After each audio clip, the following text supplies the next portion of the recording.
खबर की तस्दीक करने के मुतालिक अल्लाह ताला कुरान मजीद की सूरत अल हुजरात में फरमाते हैं कि या अय्युहल्लज़ीना आमनू इन्नी जाअकुम फासिकुन बिनबाइन फतबय्यनु, मतलब जब कोई फासिक आपके पास खबर लेकर आए तो उसकी पहले तहकीक कर लिया करो। इसी तरीके से सूरत अल अहज़ाब में अल्लाह ताला फरमाते हैं कि या अय्युहल्लज़ीना आमनु तक़ुल्लाह वक़ूलू कौलन सदीदा, मतलब सीधी और सच्ची बात करने के मुतालिक सूरत अल अहज़ाब में ये बयान फरमाया गया है। इसी तरीके से बुखारी मुस्लिम में एक हदीस मुबारक है कि किसी इंसान के झूठा होने के लिए यही काफ़ी है कि वो सुनी सुनाई बातों को आगे फैलाता रहे। ये बयानात हमने आपके सामने क्यों रखे हैं?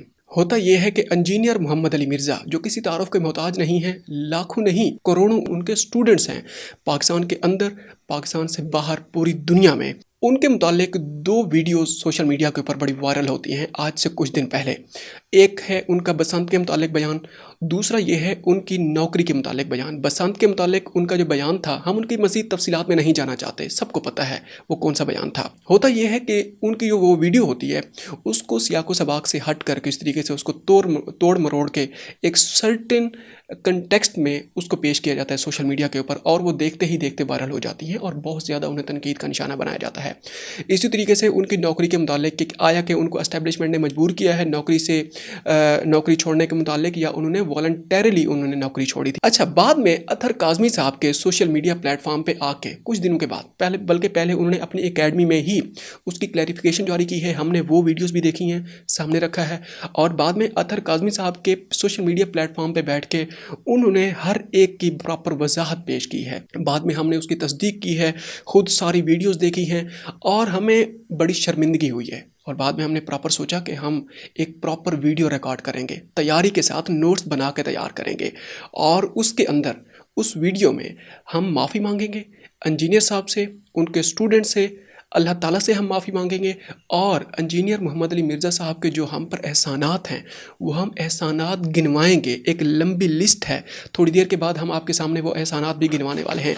इसी वजह से ये वीडियो आपने कम से कम इन एहसानात को मुकम्मल होने तक लाजमी देखनी है, आप सबके लिए भी फ़ायदा होगा इस वीडियो में। बाद में इरशाद भट्टी साहब भी पहुँचते हैं उधर जहलम अकेडमी। इरशाद भट्टी साहब मतलब ही is authority when it comes to authority, चले हम कह सकते हैं। जिस तरीके से वो तैयारी करते हैं, नोट्स बनाए बैठे होते हैं, अपनी तरफ से पूरी तैयारी के साथ गए बैठे होते हैं। इरशाद भट्टी साहब और अतहर काज़मी साहब अगर उन्हें झूठा साबित नहीं कर सके इंजीनियर मोहम्मद अली मिर्ज़ा साहब को, तो असी तो शाही कोई नहीं, ਅਸੀਂ कह सकते हैं असी तो शाही कोई नहीं उन्होंने सामने। हम तो भाई, मैं तो एक न्यूज़ एंकर हूँ, वो तो भाई एनालिस्ट हैं, पॉलिटिकल एनालिस्ट हैं, और उनका जितना तजर्बा है मेरी उतनी उम्र है। अच्छा खैर, आगे थोड़ा सा बढ़ते हैं। बसंत और नौकरी के मुतालिक वो तो उनका जो रिबटल है वो सामने आ जाता है, लेकिन एक और बयान बड़ा वायरल होता है। वो ये है कि मतलब ये है कि मुबैना तौर पर ये इंजीनियर मोहम्मद अली मिर्ज़ा साहब ने ये जो बयान सामने रखा है, उन्होंने पहले वो बयान उनका सामने रखते हैं। इमरान खान साहब ज़िंदा रहे और जेल से बाहर आ गए तो फिर मुल्क में स्टेबिलिटी वाली कोई चीज़ नहीं रहेगी। अब ये उन्होंने जो बयान जारी किया, पाकिस्तान तहरीक इंसाफ के जो सपोर्टर्स हैं उन्होंने इसको पकड़ कर इंजीनियर मोहम्मद अली मिर्ज़ा साहब के जनाब दुर्गत बनाना शुरू कर दी, और यह है कि उन्होंने कहा कि ये इमरान खान के ख़िलाफ़ बोलता है, बला बला क्या कुछ नहीं बोला गया। लेकिन हमने उनका पूरा बयान सुना है। उन्होंने बेसिकली इमरान खान के हक़ में बात की है। हक़ में कैसे बात की है, आपको हम पूरा उनका कंटेक्स्ट सामने रखते हैं। उन्होंने कहा नवाज शरीफ ने जब डील की थी वो मुल्क से बाहर चला गया था, और इसी वजह से जेल से बाहर आने के बाद मुल्क के अंदर सियासी इस्तेहकाम आ गया था, खामोशी हो गई थी। लेकिन इमरान खान साहब की एक अपनी फितरत है, इमरान खान साहब की अपनी एक शख्सियत है। हर शख्स के अपने एक शख्सी पहलू होते हैं, फितरत होती है। इमरान खान साहब जब जेल से बाहर आएंगे वो खामोश नहीं बैठेंगे, वो कोई और ऐसी डील के ऊपर वो तैयार नहीं होंगे कि उन्हें मुल्क से बाहर जाना पड़े और वो खामोश होकर बैठ जाएं, बनी गला जाके सिर्फ बैठ जाएं, ऐसा नहीं होगा।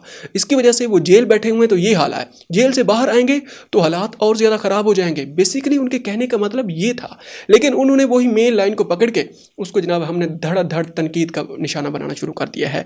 और इसके ऊपर भी जो रिबटल उन्होंने दिया है वो भट्टी साहब के सामने, भट्टी साहब का बल्कि वो तो बॉडी लैंग्वेज भी बता रहा था कि भट्टी साहब की वो गुड्डी नहीं चढ़ी, और वो जिस तरीके से तैयारी करके आए बैठे थे उनके चेहरे से लग रहा था बाकायदा तौर पर वो शिकस्त खा चुके हैं। बल्कि शिकस्त फाश का हम लफ्ज़ इस्तेमाल ना भी करें, अगर थोड़ा सा कोई मार्जिन रहने देते हैं। अच्छा, शुरू में हमने ये भी आपसे कहा था इंजीनियर मोहम्मद अली मिर्ज़ा साहब के हम पे जो एहसानात हैं उनकी बहुत लंबी लिस्ट है, और इतना लंबी लिस्ट है और इतने ज़्यादा एहसानात हैं कि हम अगर गिनवाने बैठें तो काफ़ी लंबी वीडियो हो जाएगी। इसी वजह से हमने चंद एक जो उनके मेन एहसानात हैं वो हमने आपके सामने रखने हैं।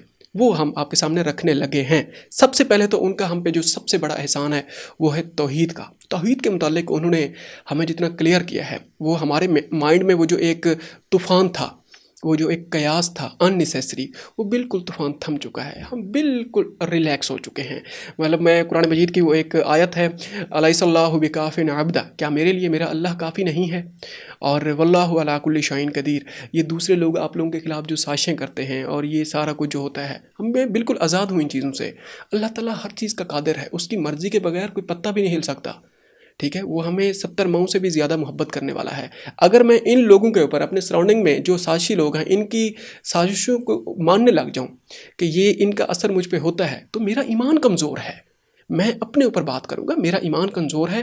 سب سے بڑا کریڈٹ میرے والدین کے بعد انجینئر محمد علی مرزا صاحب کو جاتا ہے کہ انہوں نے توحید کے معاملے میں مجھ جیسی ایک ناچیز کو کلیئر کیا ہے ہمیشہ کے لیے۔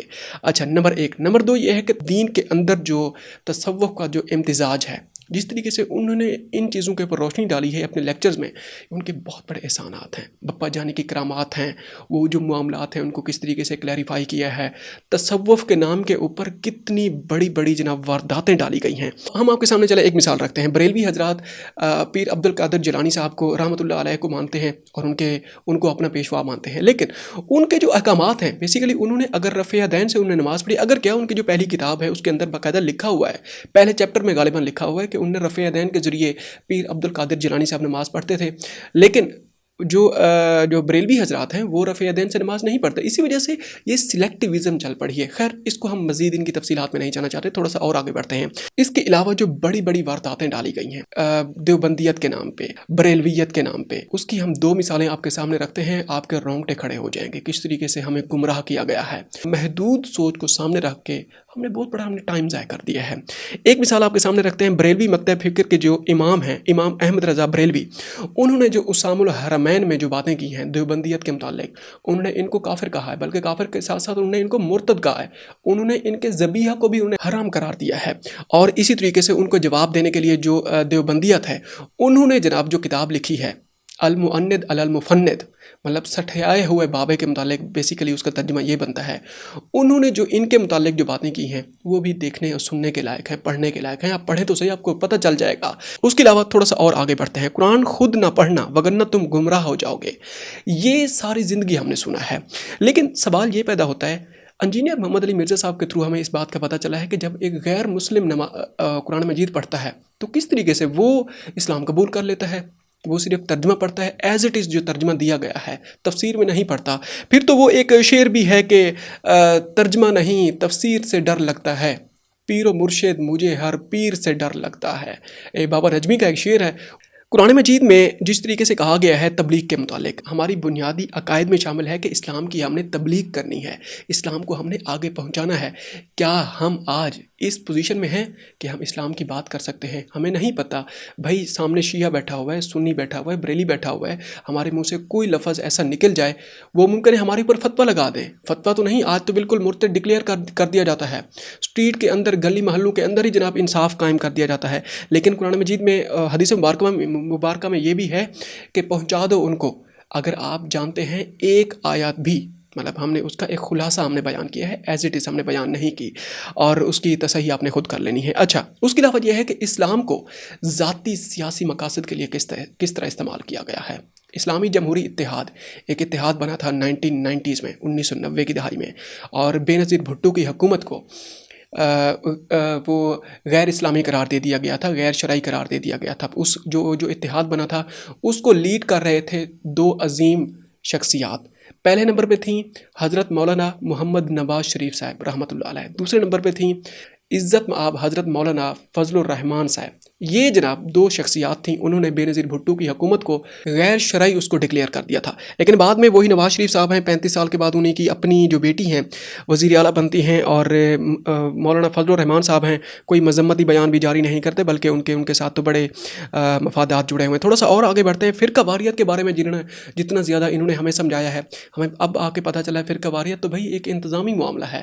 انتظامی معاملہ کیسے ہے؟ یہی جو علماء کرام، یہی جو مختلف فرقے کے لوگ ایک دوسرے کی مساجد میں نماز نہیں پڑھتے، اسلام آباد کنونشن سینٹر میں فوج کے سامنے جا کے بالکل سارے اکٹھے بیٹھے ہوتے ہیں، वहाँ पर नारे लगा रहे होते हैं, कुर्सी से कुर्सी रख के जनाब बैठे होते हैं। मस्जिद में इकट्ठे नहीं बैठ सकते, लेकिन वहाँ पर डंडे के सामने सीधे होकर ना एक दूसरे के सामने बैठे होते हैं। अच्छा, उसके अलावा यह है कि 295C, इसके मुतालिक जितना इन्होंने हमें क्लियर किया है, हमारा थोड़ा सा खौफ भी कम हुआ है। 295A, 295B, 295C, तौहीन मज़हब के जो ये जो दफ़ात हैं, जिस तरह वो रजब भट्ट बेचारा, उसने वो परफ्यूम अपना लॉन्च किया है, वो सिद्धू मूसे वाला वो जो इंडियन वो सिंगर है, उसके गाने का नाम रख के यहाँ पे जो हमारे बरेलवी हजरात थे तहरीक लब्बैक पाकिस्तान वाले, उन्होंने जनाब उसको कत्ल के फतवे जारी कर दिए। उन्होंने कहा कि जो तौहीन मज़हब की जो वो हैं दफ़ात है या दफ़ा है 295C, इसने परफ्यूम का नाम रख के उस दफ़ा की बेसिकली इसने तौहीन कर दी है, जिसकी वजह से इस्लाम ख़तरे में पड़ गया। वो रजब भट्ट बेचारा मुल्क छोड़ के भाग गया, बाद में उसे वापस आना पड़ा, और उसका एक बयान भी है सोशल मीडिया पे अभी भी पड़ा हुआ है। वो कहता है भाई मुझे पता ही नहीं था इस दफ़ा का कि ये इस्लाम की ये दफ़ा है, कि तौहीन मज़हब की ये दफ़ा है। अगर मुझे पता होता खुदारा मैं परफ्यूम का नाम भी न रखता। मैंने तो वो सिद्धू मूसे वाला वो जो एक इंडियन वो है सिंगर है, उसके गाने से मुतासर होकर गए थे, मैं उसको फॉलो भी करता हूँ, मैंने अपने परफ्यूम का नाम रखा है। अच्छा, उसके अलावा ये है कि मन कुन्तु मौलाहु व हाज़ा अलीयुन मौलाहु। सारी ज़िंदगी हमने यही सुना कि अहले तशरीह हज़रात के साथ जनाब ये इस जो हदीस है इसको मंसूब किया जाता रहा है, लेकिन हमें इंजीनियर मोहम्मद अली मिर्ज़ा साहब की तरफ से पता चला है भाई ये तो आप पे और हम सब पे तकरीबन ये फ़र्ज़ है कि अहले बैत का दिफा करें, उनके हक़ों की बात करें, और ये है कि ये हम सब के साथ ये मुंसलिक है। और मौलाना ताज मीर साहब को भी जिस तरीके से उन्होंने बयान किया था, अपने ही फ़िरके देवबंदियत की तरफ से उन्हें कत्ल की धमकियाँ दी गई थी, बल्कि उन्हें तो तकरीबन निकाल दिया गया था। अच्छा, थोड़ा सा और आगे बढ़ते हैं। इनके हम पे एक दो और भी एहसानात हैं बहुत बड़े। इन्होंने हमें मगरिबैन और ज़ुहरैन के मुतालिक ये जो हमें बताया है कि ये सिर्फ शिया हज़रात के साथ भी मुंसलिक नहीं है, हम भी इसको फॉलो कर सकते हैं। एक जॉब होल्डर होने के नाते अगर हमारे पास टाइम नहीं है तो हम नमाज़ों को इकट्ठा करके पढ़ सकते हैं। अल्लाह ताला ने बगैर किसी रसूल करीम सल्लल्लाहु अलैहि वसल्लम ने बगैर किसी जंग जदल बदल के नमाज़ों को इकट्ठा किया है बाकायदा तौर पर, और उन्हें इकट्ठे नमाज़ें पढ़ी हैं। ये भी हमें इन्हीं से पता चला है। रफ़ेदैन का मतलब मैं घर जब जाता हूँ, मैं अभी लाहौर बैठा हूँ, ये रिकॉर्डिंग कर रहा हूँ लाहौर, क्योंकि मैं सुनो न्यूज़ से बिलोंग करता हूँ, तो सुनो न्यूज़ का यहाँ लाहौर में हेड ऑफिस है। और ये है कि मैं जब मुल्तान जाता हूँ अपने घर, राइट साइड पे मेरी वालदा मोहतरमा नमाज़ पढ़ रही होती हैं, जो लेफ़्ट साइड है मेरे वालिद मोहतरम नमाज़ पढ़ रहे होते हैं, मैं दरमियान में खड़े होकर रफ़ेदैन के साथ नमाज़ पढ़ता हूँ, और मुझे कोई भी खौफ ख़तर नहीं है। इन्होंने हमें बिल्कुल क्लियर करके रख दिया है। एक मरतबा फिर हम इंजीनियर साहब से माफ़ी मांगते हैं, उनके स्टूडेंट से भी हम माफ़ी मांगते हैं, और ये है कि उम्मीद है कि आइंदा भी हम ऐसी गलती नहीं करेंगे, और अगर होगा भी सही तो हम उसका बाकायदा तौर पर रुजू कर लेंगे। अब तक के लिए इतना ही, मिलते हैं एक और व्लॉग में। अपना ख्याल रखेगा, और हो सके तो हमारे चैनल का भी ख्याल रखेगा। अगर आपने अभी तक इसको सब्सक्राइब नहीं किया तो काइंडली इसको सब्सक्राइब कर लें, ताकि इसी तरीके से हम आप तक जो मुस्तनद खबरें हैं, कोशिश हमारी पूरी होती है कि मुस्तनद खबरें आप तक पहुँचाई जाएँ। अस्सलाम वालेकुम।